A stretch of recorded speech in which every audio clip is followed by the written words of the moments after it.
रास्ते यूं ही मिल जाएंगे, पता ना था मंजिलों से ज्यादा सफर अच्छा होगा। ये भी मालूम कहाँ था। नमस्कार, मैं गौरव सहरावत आप सभी का एक बार फिर से स्वागत करता हूं अपने learn it by Sehrawat YouTube channel पर। और जैसा कि आप सबको पता है, हमारी एक्सेल की एक वर्कशॉप चल रही है और उसका आज हमारा डे 2 है। इसमें तकरीबन 8 वीडियोस आने वाली हैं। पूरा कोर्स है, तो आई रिक्वेस्ट कि आप सारी वीडियो कंप्लीट देखें और अच्छे से देखें। और हमारे व्यूवर्स के लिए एक खुशखबरी है, बताऊं? अब से आपको वीडियो के एंड में डिस्क्रिप्शन के अंदर आपको एक लिंक मिलेगा, जहां से आप कुछ क्वेश्चंस के आंसर दे सकते हैं। और जैसे जैसे आप क्वेश्चंस के आंसर देते रहेंगे हर एक वीडियो को देखने के बाद, तकरीबन 8 शायद आपको क्विज मिले।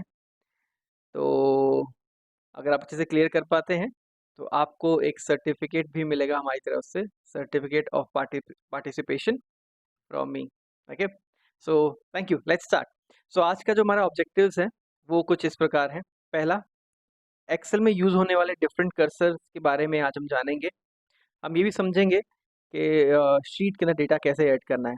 And at last, autofill option क्या होता है उसके बारे में भी जानेंगे, ताकि हम अपने काम को और क्विक और इजी बना सकें। तो चलिए देर नहीं करते हैं, आपको ले चलते हैं एक्सेल शीट की तरफ। और ये रही एक्सेल शीट आप सभी के सामने। Thank you. सो चलिए, पहले जैसे मैंने कहा कर्सर के बारे में हम बात करेंगे। तो शुरुआत कर लेते हैं टाइप्स ऑफ कर्सर। तो जो एक पहला कर्सर जो आपको बाय डिफ़ॉल्ट दिखता है हमेशा एक्सेल के अंदर, शीट के अंदर, तो उसको बोलते हैं हम डिफ़ॉल्ट कर्सर, जो कि आपका कुछ इस प्रकार का दिखता है। अगर आप देखें तो देखिए, अब मैंने जैसे ही शीट में एंट्री कर ली है, ये same, it is similar like that. हाँ, ये सेम पहला डिफ़ॉल्ट कर्सर है। अब बात करते हैं सेकंड कर्सर की। ये होता है आपका एडिट कर्सर। जब आप, ये कुछ ऐसा दिखता है आपको, ब्लिंक करता हुआ आई टाइप का। जब आप किसी सेल के अंदर कुछ लिखना चाहते हैं तो ये कुछ ऐसा ही नज़र आता है। जैसे कि अब मैं यहाँ लिखूंगा तो ये जो ब्लिंक कर रहा है, ये आपका एडिट कर्सर है। ओके, चलिए अब देखते हैं तीसरा कर्सर आपका क्या है, मूव कर्सर। अब मान लीजिए कोई डेटा है मेरे पास जिसको मुझे मूव करना है। हम्म, तो लेट्स चेक, मैंने यहाँ लिखा हेलो। अब इस सेल को ही मुझे मूव करना है, तो ये मूव कर्सर दिख रहा है, आप किसी भी सेल के कॉर्नर पे लेके जाएंगे तो ये कुछ ऐसा बन जाएगा, चार साइड एरो वाला। आप अपने माउस के लेफ्ट क्लिक से लॉन्ग प्रेस करके इसको मूव कर सकते हैं किसी भी दूसरे सेल में। तो ये है आपका मूव कर्सर। अब बारी आती है नंबर 4 कर्सर की, जो कि आपका है फिल हैंडल कर्सर। आप देख पा रहे हैं यहाँ पे लिखा है फिल हैंडल कर्सर। अब ये क्या होता है इसको देख लेते हैं। जैसे कि यहाँ हेलो लिखा है, चलिए इसकी जगह हम लिख देते हैं नंबर 1 लिखा। अब मैं चाहता हूँ इसके नीचे ना सीज बन जाए, 1 2 3 4 5। तो वो कैसे बनेगी? मैं इस सेल के कॉर्नर में जाऊंगा, राइट साइड बॉटम कॉर्नर पे, तो एक ये जो आपको निशान दिख रहा है ग्रीन कलर का, हम्म, जो आपको दिख रहा है ग्रीन कलर का निशान, यहाँ पे आप देखिए। इस पे आप जैसे ही कर्सर लेके जाते हैं तो ये डार्क कलर का प्लस साइन बनता है, इसको बोलते हैं फिल हैंडल। अगर आप इसको माउस के लेफ्ट क्लिक से लॉन्ग प्रेस करके डाउन ड्रैग कर देंगे तो देखिए ये आपके सामने कुछ ऐसे नंबरिंग बढ़ा देता है। इसको जानेंगे बाद में इसको एडजस्ट कैसे कर सकते हैं, ठीक है। चलिए फिलहाल के लिए इसको अंडू कर लेते हैं। अब हम आते हैं फिफ्थ वाले कर्सर पे, जो कि क्या है आपका सेलेक्ट कर्सर, जो आप यहाँ देख पा रहे हैं। ये क्या होता है? मान लीजिए मुझे कोई कॉलम पूरा सेलेक्ट करना है। मैं इन लिखे हुए कॉलम के लेटर्स पे किसी पे भी जाऊंगा तो देखिए ये डाउन डार्क बोल्ड एरो हो गया। आप जैसे ही माउस के लेफ्ट क्लिक से क्लिक करेंगे आपका पूरा कॉलम सेलेक्ट हो जाता है। आई होप आपको याद होगा कॉलम कहाँ है और रो कहाँ है, हाँ? याद रखना। अगर नहीं है याद तो डे 1 की वीडियो फिर से देख लेना। अब आप रो नंबर पे भी लेके जाएंगे ना, जो नंबर लिखे हैं 1 2 3 4 5 6, तो यहाँ पे भी यही सेम कर्सर दिखता है, जिसको आप बोलते हैं सेलेक्ट कर्सर। अब बारी आती है छठे वाले कर्सर की। ये आपका सिलेक्शन कर्सर है, जो कि ये वाइट कलर का एरो है। आप देखिए ऊपर इस शीट में कहीं भी यहाँ रहेंगे तो ये वैसा प्लस साइन रहेगा वाइट कलर का। और जैसे ही आप यहाँ जाते हैं रिबन में तो देखिए ये आपका सिलेक्शन कर्सर हो जाता है, ठीक है। आप यहाँ बॉटम पे भी आएंगे तो भी ये आपका सिलेक्शन कर्सर बन जाएगा, ठीक है। अब आते हैं लास्ट रीसाइज कर्सर पे। अब जैसा कि नाम है रीसाइज, समझ गए होंगे आप ना। तो चलिए रीसाइज कर्सर कैसे आता है। आपको अगर कॉलम बी का विड्थ रीसाइज करना है तो आप बी और सी के बीच में जो लाइन है आप यहाँ आएंगे। तो जैसे ही इस लाइन पे आप आते हैं देखिए ये डबल साइडेड एरो बन जाता है। आप माउस के लेफ्ट क्लिक से लॉन्ग प्रेस करके इसको ड्रैग करके एडजस्ट कर सकते हैं, ठीक है। सेम हैपन्स आपका रो के अंदर भी ऐसे ही होता है, आप रो के बिटवीन जा सकते हैं, लेट्स से 2 और 3 के बीच में हम गए, सेम बन गया। आप लॉन्ग प्रेस कीजिए और इसको ड्रैग करके एडजस्ट कर सकते हैं। तो ये थे हमारे टाइप्स ऑफ कर्सर, 7 प्रकार के कर्सर हैं। अब हम आगे बढ़ते हैं। एक चीज़ जो आपको बतानी है, माउस का डिस्क्रिप्शन, क्योंकि मैंने कई बार लेफ्ट क्लिक बोला है तो आपको पता होना चाहिए है ना, माउस का लेफ्ट क्लिक कौन सा होता है। तो आप शायद इसको देख पा रहे होंगे स्क्रीन पे। तो जो आपका ये माउस होता है, सिंपल सबका ऐसे ही होता है। कीबोर्ड जो लैपटॉप होता है उसमें भी, उसमें थोड़ा सा फ्लैट होता है। तो ये जो लेफ्ट साइड रहता है तो इसको लेफ्ट क्लिक कहते हैं, जो राइट साइड रहता है उसको राइट क्लिक कहते हैं। ये केबल है और ये आपका बीच का व्हील, जिससे आप स्क्रॉल कर सकते हैं अपनी विंडो को। ठीक है, तो इसको भी याद रखिएगा। चलिए अब आगे क्विकली हम बढ़ लेते हैं। कहाँ पे बढ़ेंगे अब हम? अपने नेक्स्ट पोर्शन की तरफ, जो कि हमारा सेकंड ऑब्जेक्टिव है कि किसी भी शीट के अंदर डेटा कैसे फिल करना है। अब उस डेटा को फिल करने के भी यहाँ पे कुछ तरीके आप देख पा रहे हैं जो लिखे हुए हैं। चलिए, मान लीजिए कोई सेल पूरा ब्लैंक है, मुझे डायरेक्टली इसमें लिखना है, तो मैं सिंपली डिफ़ॉल्ट कर्सर की मदद से इस सेल को सेलेक्ट कर सकता हूँ और डायरेक्टली इसमें टाइप कर सकता हूँ। ठीक है, सो फॉर एग्जांपल मैंने यहाँ लिखा सीरियल नंबर और टैब प्रेस कर दूंगा। क्या प्रेस करना है? TAB, जो कि आपके कीबोर्ड पे होता है, जिससे आप नेक्स्ट वाले सेल में जा सकते हैं। ओके, तो ये हो गया डायरेक्ट किसी सेल में डेटा ऐड करना। बट मान लीजिए किसी सेल में ऑलरेडी डेटा एडिड है, तो हम क्या करेंगे? डायरेक्ट टाइप करेंगे तो देखिए क्या हो जाएगा, वो हट जाएगा पुराने वाला ना, हट गया। तो इसके लिए हम क्या करेंगे? सेकंड ऑप्शन यूज कर सकते हैं। सेकंड ऑप्शन क्या कहता है? Double click inside the cell.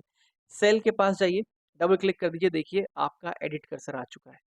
ये दूसरा तरीका है इसको फिर से एडिट करने का। ठीक है, so this is the second way. Now imagine तीसरे वे की बात करते हैं।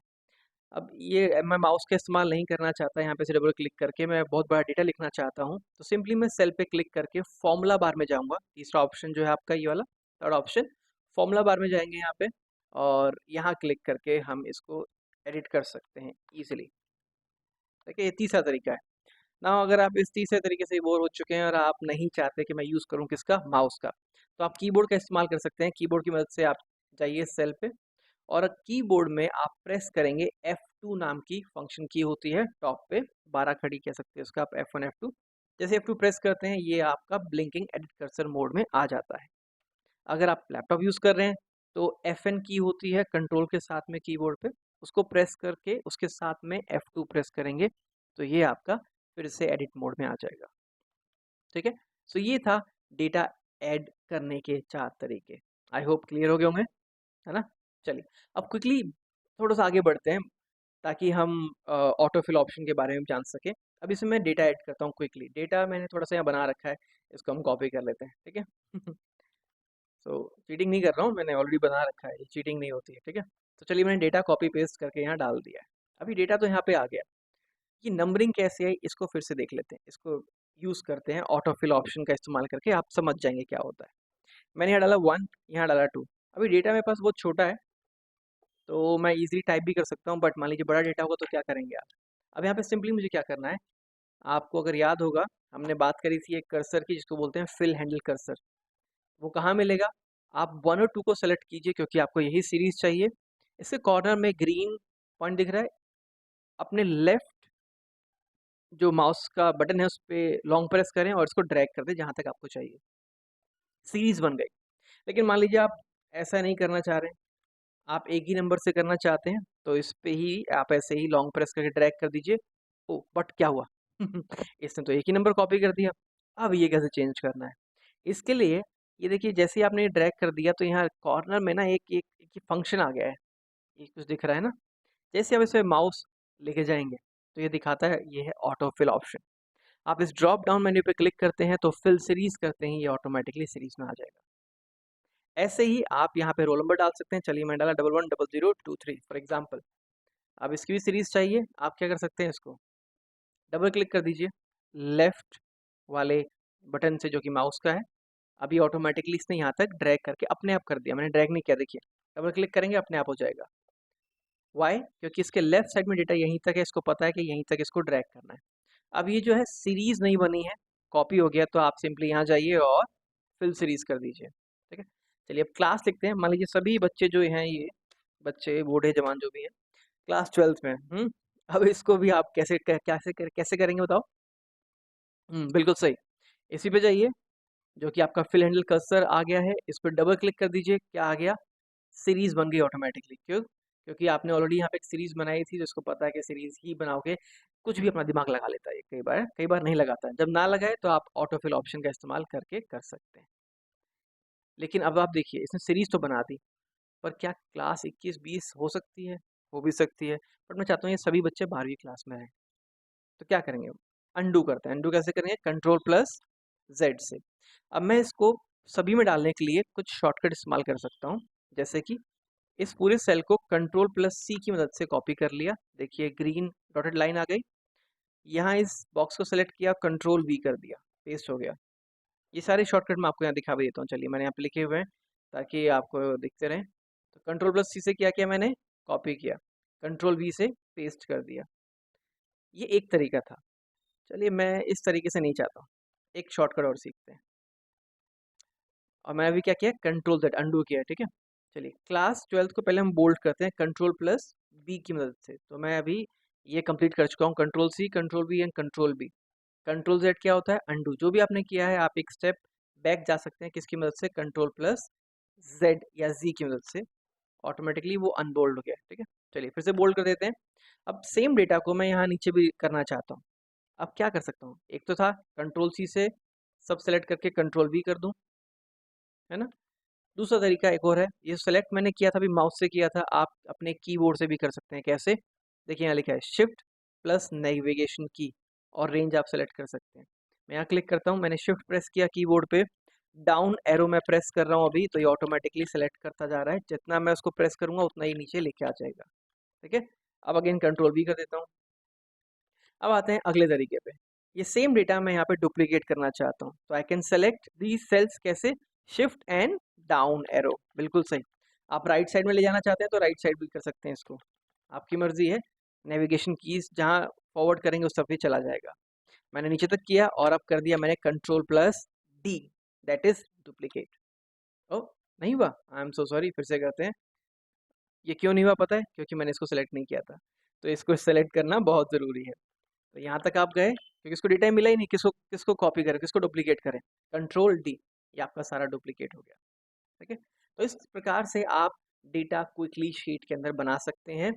बाकी इस डेटा की रीअरेंजमेंट, इसकी अलाइनमेंट और बॉर्डर, वो सब हम सीखेंगे इससे अगली वीडियो में, क्योंकि वीडियो ऑलरेडी बहुत बड़ी हो चुकी है। आप बोर ना हो जाएं। आई होप बोर हुए नहीं होंगे अभी तक। है ना। चलिए, थैंक यू एवरीबॉडी कि आपने वीडियो यहाँ तक देखी। यहाँ आपके शॉर्टकट्स लिखे हुए हैं, मैं एक बार इस सेल को यहाँ से डिलीट कर देता हूँ ताकि थोड़ा इधर खिसक जाए। तो ये शॉर्टकट्स याद रखिएगा। हम्म, इस वाली शीट में ये सब आपका क्या था? कर्सर के टाइप और ये माउस बहुत ज़रूरी है। सो मेक श्योर दैट आप ये सब याद रखें ताकि अगली वीडियोस आपके लिए और भी यूज़फुल हो सके। सो इस सब के साथ हम लेते हैं अब आपका अलविदा। तो आपसे मुलाकात होगी अगली वीडियो में। थैंक यू कि आप सभी ने मेरी वीडियो अंत तक देखी। अगर आप नए हैं तो सब्सक्राइब ज़रूर कर लेना ताकि अच्छी-अच्छी वीडियोस मिलती रहें। ये पूरा कोर्स है, आई रिक्वेस्ट कि आप सारी वीडियोस देखें। और हाँ, सर्टिफिकेशन चाहिए तो प्लीज़ डिस्क्रिप्शन में जो आपको लिंक मिलेगा ना क्वेश्चंस का, उनको कर देना ताकि आपकी ईमेल आईडी पे आपको आंसर्स भी मिल जाएं और उसके साथ में सर्टिफिकेशन मिलेगा जब आप सारी वीडियोस के एंड में आने वाली क्विज को कंप्लीट करते हैं। ठीक है, तो आपसे मिलेंगे अगली वीडियो में। तब तक के लिए क्या रहेंगे? खुश रहें, स्वस्थ रहें और सीखते रहें। नमस्ते।